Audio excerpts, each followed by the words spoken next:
الحمد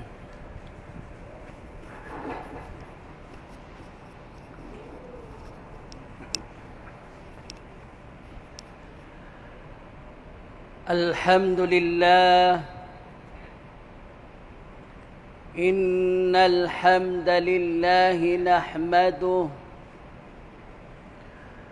ونستعينه ونستغفره ونعوذ بالله من شرور أنفسنا ومن سيئات أعمالنا. من يهد الله فلا مضل له ومن يضلل فلا هادي له. أشهد أن لا إله إلا الله وحده لا شريك له، وأشهد أن محمدًا عبده ورسوله صلوات الله وسلامه عليه وعلى آله وأصحابه ومن دعا بدعوته وتمسك بسنته إلى يوم الدين. أما بعد، فيا عباد الله، أوصيكم ونفسي بتقوى الله أيها الذين اتقوا الله حق تقاته ولا تموتن إلا وأنتم مسلمون. ويقول المصطفى صلى الله عليه وسلم في حديثه الشريف: اتق الله حيثما كنت وأتبع السيئة كتاب الله. وخير الهدي صلى الله عليه وسلم وشر الأمور محدثاتها وكل محدثة بدعة وكل بدعة ضلالة وكل ضلالة في النار. Aming mga minamahal na kapatid, magulang sa pananampalatayang Islam, sa kasalukuyan po, tayo po ay napapaloob pa rin sa unang buwan ng bagong taon. Walang iba kundi ang buwan ng Muharram. Ngayong araw ay ika-14 na araw ng Muharram. Ibig sabihin, aming mga minamahal na kapatid at magulang sa pananampalatayang Islam, ito na naman ay isang pagkakataon. Isang pagkakataon na ibinigay sa atin ng dakilang tagapaglikha. Lumipas na po ang nakaraang taon, ngayon ay pumasok na po tayo sa bagong taon. Ito ay maaaring napakahusay na pagkakataong ibinigay sa atin ng dakilang tagapaglikha. Sa kabilang banda ay maaari din po ang pagkakataong ito ay pinaka masama na pagkakataong ipinagkaloob sa atin ng dakilang tagapaglikha. Pinakamahusay, kundi baga pinakamahusay ay pinakamasama, kabaliktaran ng pinakamahusay. Wal'iyadu billah. Hinihiling natin kay Allah subhanahu wa ta'ala na ibilang tayo sa mga tao na naging pinakamahusay sa kanila na pagkakataon ang bagong taong ito. Ito ho ay nakabase o nagbabatay po ito sa kung ano po ang ating pinagsusumikapan. Ibig sabihin, ito ay extension. Ito ay pagkakataon para sa bawat isa sa atin na lalo pang paghusayin ang kanyang pinagsusumikapan. Lalo pa niyang pag-ibayuhin ang kanyang pinagsusumikapan. Sabi nga natin, nakabase doon, kung ito ba ay magiging pinakamahusay o pinakamasamang pagkakataon. Kung ang pinagsusumikapan mo ay masama, paglabag, pagsuway, so ito ay pinakamasamang pagkakataon para sa iyo. Bakit? Dahil lalo kang malulubog sa masama, aming mga minamahal na kapatid at magulang sa pananampalatayang Islam. Wal'iyadu billah. Ibig sabihin, kung ikaw ay sugarol, so lalo kang malulubog sa pagsusugal. Kung ikaw ay babairo, lalo kang malulubog doon. Kung ikaw ay lasinggo, so lalo kang malulubog doon. Kaya napakasamang pagkakataon dahil kumbaga sa sakit ay lalong lumalala yung sakit, aming mga minamahal na kapatid at magulang sa pananampalatayang Islam. Kung may hahambing natin sa cancer ay mula stage 1, naging stage 2, stage 3 hanggang maging stage 4. Kaya habang ito ay nag-iibayo, ay lalong sumasama, aming mga minamahal na kapatid at magulang sa pananampalatayang Islam. Wal'iyadu billah. At kung ikaw naman sa kabilang banda ay nagsusumikap sa pagsamba kay Allah subhanahu wa ta'ala, so ito ay napakahusay na pagkakataon dahil lalo mo pa mapapalago, mapag-iibayo ang pagsamba mo kay Allah subhanahu wa ta'ala. Ang iba't ibang uri ng pagsambang pinagsusumikapan mo. Halimbawa, kung ikaw ay nag-aaral ng kaalaman, so lalo ka pang nabigyan ng pagkakataon na matuto pa ng lalo. Ibig sabihin ay lalo pa matuto o matutunan ang mga bagay-bagay o mga kaalaman na kapakipakinabang sa iyo dito sa mundo, higit sa lahat ay pagdating ng araw ng pag-uukom.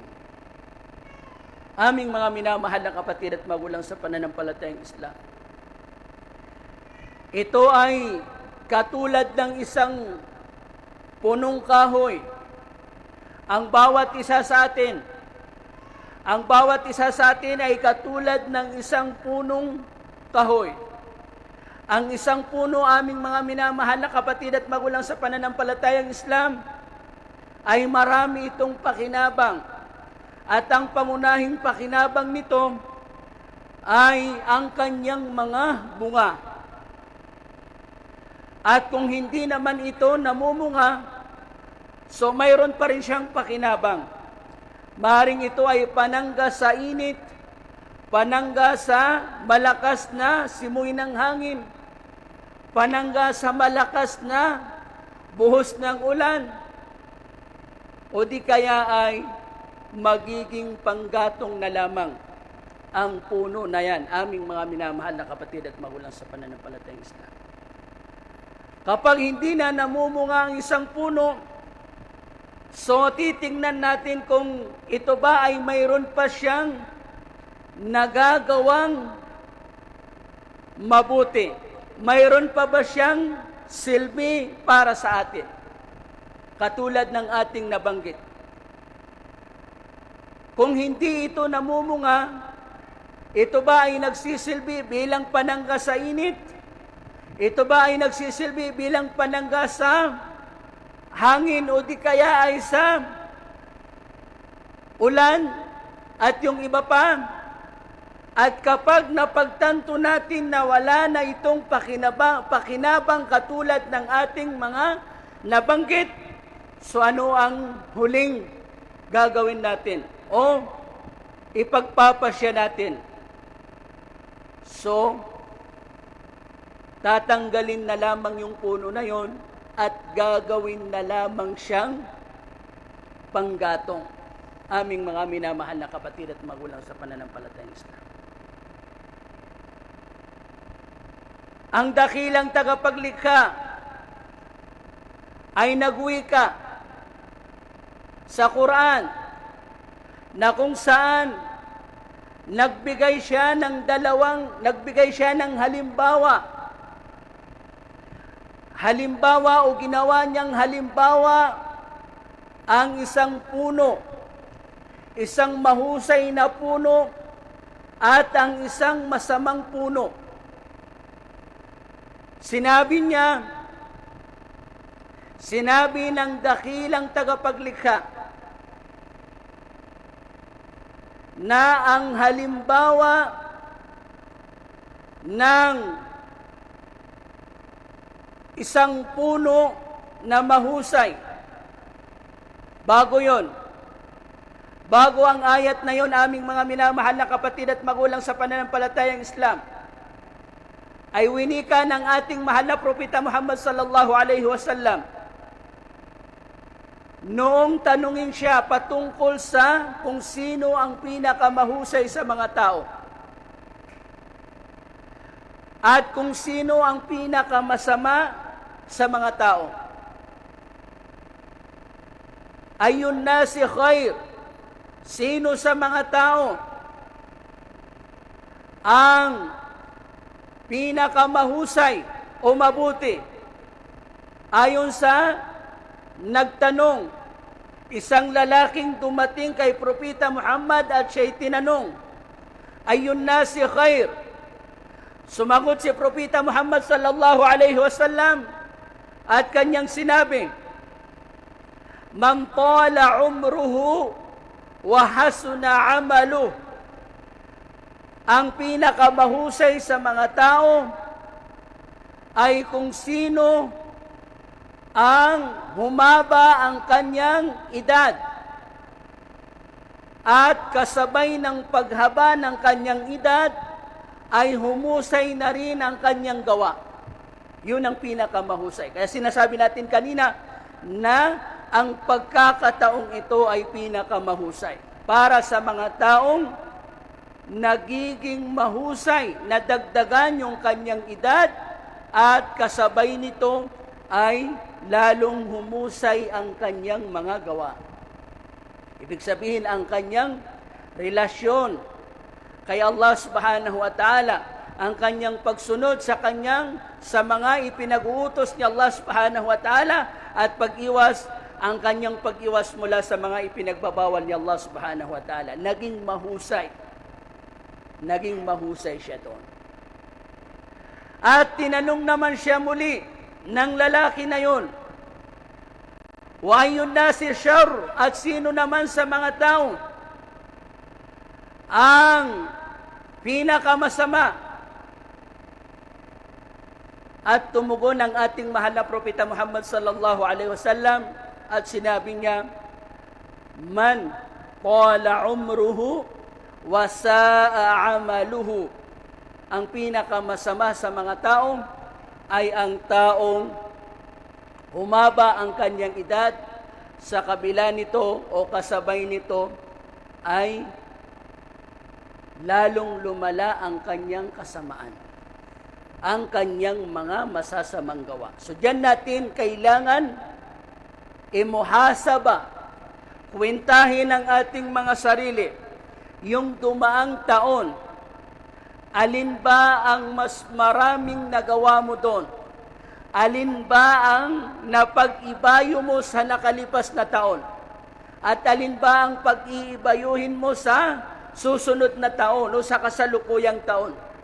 Kung ito ay pagsamba kay Allah subhanahu wa ta'ala, paggawa ng mabubuti na kinakatawan ng pagsamba kay Allah, na kinakatawan naman ng pagsunod sa kanyang mga ipinag-utos at pag-iwas mula sa kanyang mga pinagbabawal, na kung saan ang bawat aspeto ng ating pamumuhay ay mayroon doong pamamaraan ng Islam. Doon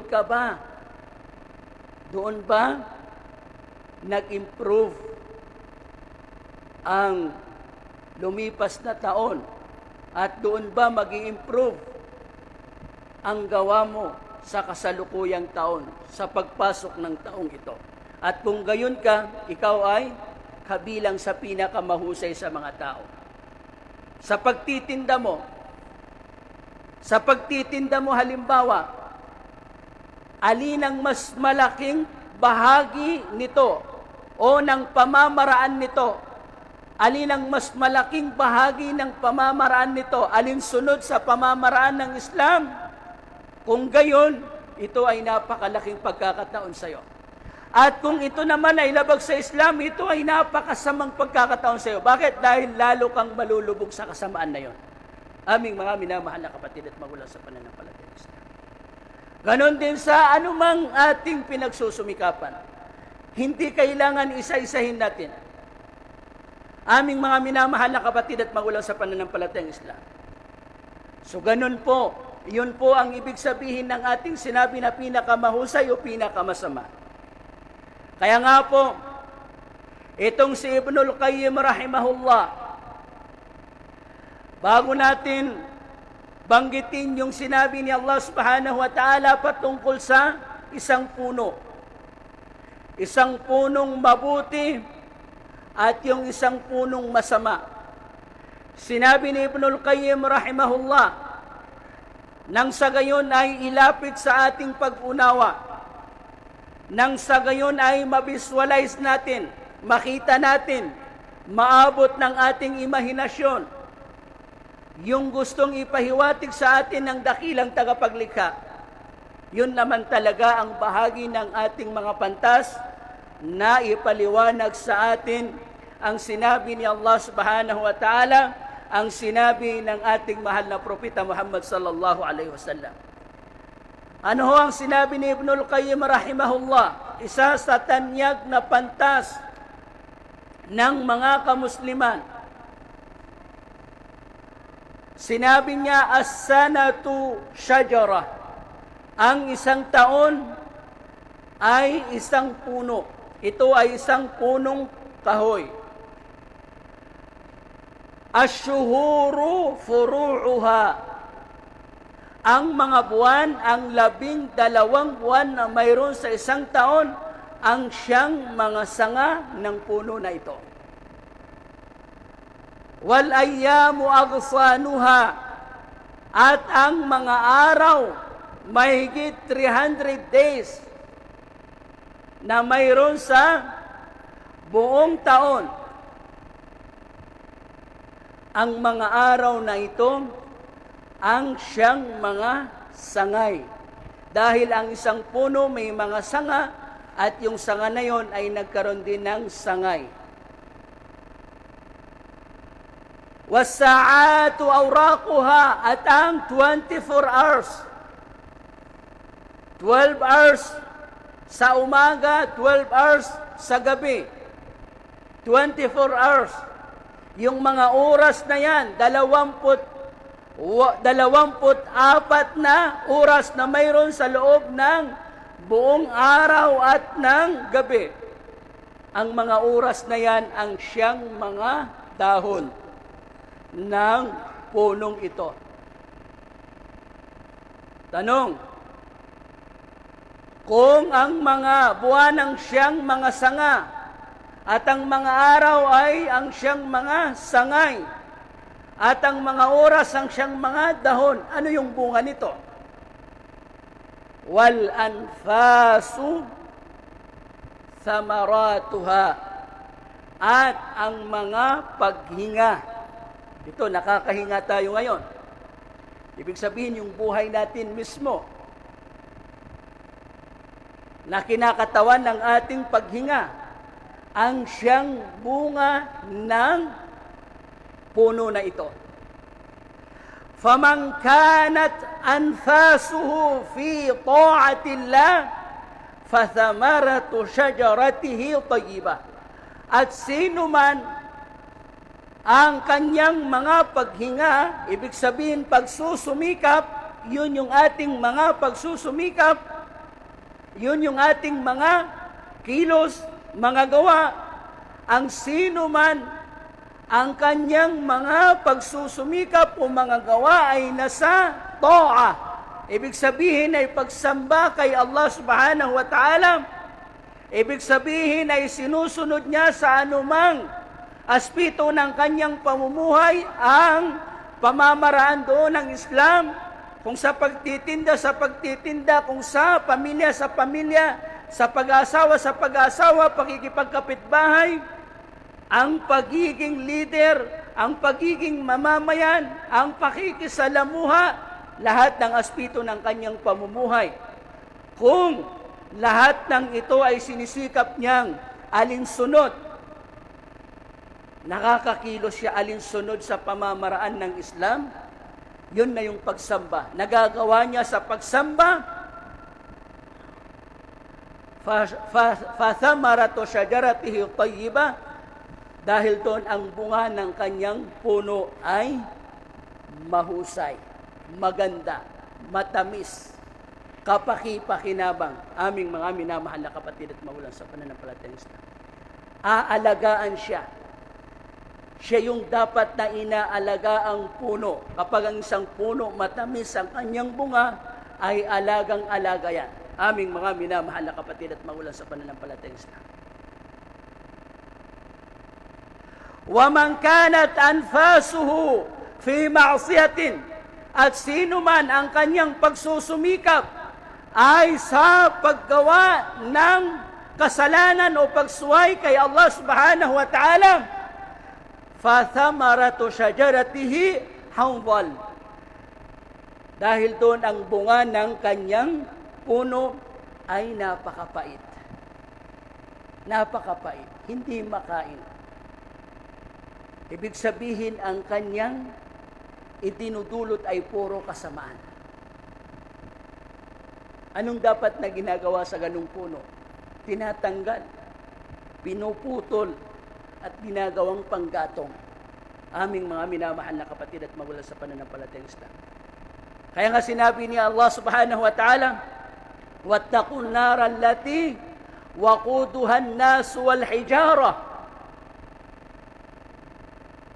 katakutan nyo, mangamba kayo sa naglalagablab na apoy sa impyerno, na kung saan ang panggatong nito ay ang mga malalaking bato, ang mga tao at ang mga malalaking bato.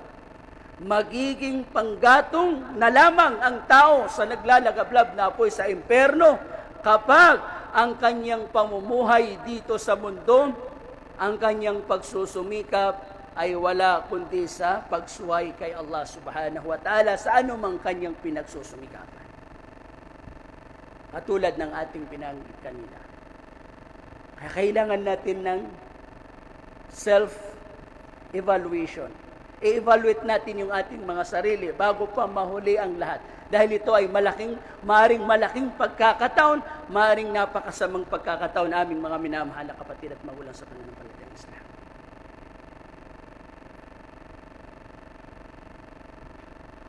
والتوحيد إنما يكون الجداد عند يوم المعاد, وعند الجداد يتبين حلو الثمار من مرها. At darating, mangyayari lamang ang araw ng pag-aani o araw ng anihan.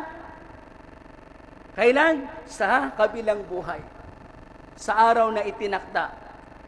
At doon lilitaw, doon natin mapagtatanto, doon natin mapagpupukot yung mahusay na bunga at yung matamis na bunga at yung mapait na bunga. Aming mga minamahal na kapatid at magulang sa pananampalatayang Islam, sa madaling salita, doon natin haharapin ang anumang ating itinanim.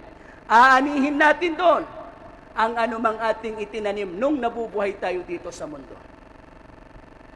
Fattawhid wal ikhlas, at ang kaisahan ni Allah subhanahu wa ta'ala at ang kadalisayan para lamang kay Allah. Ibig sabihin ng pagkapit sa kaisahan ni Allah subhanahu wa ta'ala. Ibig sabihin ay tanging siya Allah lamang ang ating pakay, ang kalukuran lamang ni Allah ang ating pakay. Yun ang tauhid. Siya lamang ang ating tinutunguhan sa anumang pagsusumikap natin para lamang sa kanyang kalukuran, ang anumang ating pagsusumikap. Ito ay isang puno sa puso ng isang tao, na kung saan ang kanyang mga sanga ay ang mga gawa, ang ating mga gawain. At ang bunga nito, aming mga minamahal na kapatid at magulang sa pananampalatayang Islam, ay taybul haya fid dunya, ay ang mahusay na pamumuhay dito sa mundo. At ang doon naman sa kabilang buhay, ang bunga nito sa kabilang buhay ay an-na'imul muqim. Ibig sabihin ay ang walang hanggang kasiyahan doon sa kaaya-ayang pamumuhay sa paraiso ni Allah subhanahu wa ta'ala. Katulad ikangan niya kung papaano ang mga bunga ng punong kahoy sa paraiso ay hindi ito napuputol at hindi na ipagkakait sa mga taong makakapasok sa paraiso. So gayon din ang bunga ng tauhid dito sa mundo ay mananatili at hindi may pagkakait sa sinumang kumapit sa kaisahan ni Allah subhanahu wa ta'ala. Walang asawa, walang magulang, walang kapatid, walang kaibigan, walang sinuman. Basta't siya Allah lamang ang kanyang pinagsisilbihan. Siya Allah lamang ang tanging pakay niya sa anumang kanyang pagsusumikap. At nakikita ito sa kanyang pamumuhay alinsunod sa kung ano ang mga pamamaraan na ibinigay ni Allah subhanahu wa ta'ala sa anumang pinagsusumikapan natin. Tafarrag li'ibadati amla'u sadraka ghinan wa asudda faqra. Ibig sabihin, atupagin mo lamang ang pagsamba sa akin, ika nga ni Allah. Ibig sabihin, ay gawin mo ang lahat ng ginagawa mo alinsunod sa pamamaraang ginusto ko, alinsunod sa pagbabatas na isinabatas ko sa inyo. Kapag ginawa mo yun sa anumang pinagsusumikapan mo, pupunuin ko yung puso mo ng pagkalugod. Pupunuin ko yung puso mo ng kayamanan. Ibig sabihin ay, pupunuin ni Allah subhanahu wa ta'ala yung puso mo ng pagkatuwa o kakuntintuhan sa mga bagay-bagay. At tatakpan ni Allah subhanahu wa ta'ala ang pangangailangan mo. Ibig sabihin, tutugunan ni Allah subhanahu wa ta'ala ang mga pangangailangan mo kapag ginawa mo yun. At kapag hindi mo ginawa yun, pupunuin ka ni Allah ng pagkaabala at wala kang mapapala sa mundong ito. Aming mga minamahal na kapatid at magulang sa pananampalatayang Islam. Asyirk wal kidhb wal riya, at ang pagtambal kay Allah, ang pagsisinungaling, ang pakitang tao, ang pagpaparinig at yung iba pa. Ito ay isang puno rin sa puso ng tao na kung saan ang bunga nito ay khawf, ang pagkatakot, ang ibinubunga nito. Ang pangamba, ang ibinubunga nito. At ang gham, problema, at ang dayqul haya, ibig sabihin ay masikip na pamumuhay, mahirap na pamumuhay. Wa zalamatul qalb, at kadiliman ng puso dito sa mundo. At sa kabilang buhay, ang kanyang bunga ay az-zaqum, ang pagkain na inihanda ni Allah para sa mga taong susunugin sa naglalagablab na apoy sa impyerno, na kapag kinain mo ay malulusaw ang nilalaman ng tiyan mo. Aming mga minamahal na, o kalooban mo, aming mga minamahal na kapatid at magulang sa pananampalatayang Islam. At ang al-adhab, al-muqim, ang walang hanggang kaparusahan doon sa naglalagablab na apoy sa impyerno, yun ang kanyang magiging bunga pag nandun na siya sa kabilang buhay. Aming mga minamahal na kapatid at magulang sa pananampalatayang Islam, wa aqulu qawli hadha wa astaghfirullah li wa lakum wa lisairil muslimina min kulli dhanb fastaghfiruhu innahu huwal ghafurur rahim.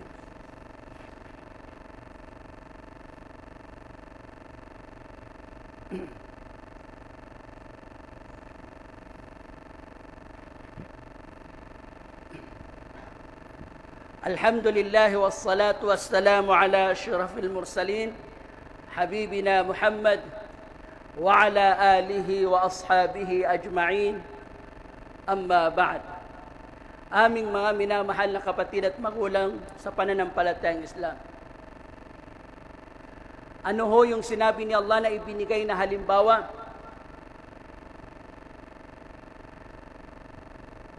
kalimatan tayyibatan kasyajaratin tayyibatin asluha thabitun wa far'uha fis sama. Katulad ng isang puno. Isang puno na mahusay na puno. Na kung saan ito ay matatag sa kanyang asl o foundation. At ang kanyang mga sanga ay nasa himpapawid o nasa itaas. Aming mga minamahal na kapatid at magulang sa pananampalatayang Islam. Ito ang halimbawa ng kalimatan tayyiba, mahusay na pananalita. At yun yung kaisahan ni Allah subhanahu wa ta'ala at ang pag-atupag sa kaluguran ni Allah subhanahu wa ta'ala. Isa itong puno na kung saan matatag at nasa itaas himpapawid ang kanyang mga sanga. At ang halimbawa naman ng salitang khabitha, masama, ibig sabihin ang halimbawa ng salita o gawa na labag sa kagustuhan ni Allah subhanahu wa ta'ala o may kinalaman sa pagsuway kay Allah subhanahu wa ta'ala ay katulad ng isang puno na masama ujtuthat min fawqil ard, na kung saan binubunot ito sa ibabaw ng lupa. Binubunot, aming mga minamahal na kapatid at magulang sa pananampalatayang Islam. Sa ibabaw ng lupa, nawala siyang kapanatagan. Aming mga minamahal na kapatid at magulang sa pananampalatayang Islam. Ibinibigay ni Allah subhanahu wa ta'ala ang ganitong halimbawa sa mga tao. وَيَضْرِبُ اللَّهُ الْأَمْثَالَ لِلنَّاسِ لَعَلَّهُمْ يَتَذَكَّرُونَ, upang tayo ay mapaalalahanan kung bakit naghahambing siya Allah subhanahu wa ta'ala. Aming mga minamahal na kapatid at magulang sa pananampalatayang Islam, sa dulo ay sinabi ni Allah subhanahu wa ta'ala, وَيُضِلُّ اللَّهُ الظَّالِمِينَ وَيَفْعَلُ اللَّهُ مَا يَشَاءُ. Ililigaw ni Allah ang mga mapagsamantala sa kanilaban sa kanilang mga sarili, ang mga taong mapaggawa ng kasalanan o pagsuway kay Allah subhanahu wa ta'ala, pananatilihin sila ni Allah subhanahu wa ta'ala na ligaw dahil yun ang kanilang pinagsusumikapan. Unfair naman kung papatnubayan sila ni Allah na hindi sila nagsusumikap.